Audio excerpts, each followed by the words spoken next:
आजार झाल्यानंतर त्याच्यावर उपचार करून आजाराचं निवारण करणं आणि आजार होऊच नयेत याच्यासाठी प्रयत्न करणं, असे दोन्ही उद्देश घेऊन आयुर्वेद शास्त्र सगळ्या जगात काम करतं. नमस्कार, मी डॉक्टर अतुल राक्षे.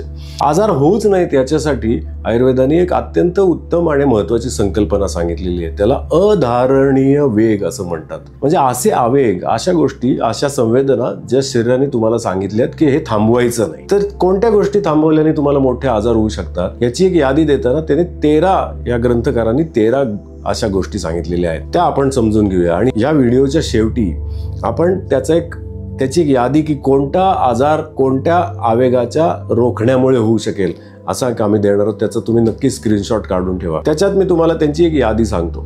पहिलं म्हणजे तहान लागली की पाणी प्यायला पाहिजे. अतिशय सोपं आहे आणि अतिशय प्रॅक्टिकल आहे.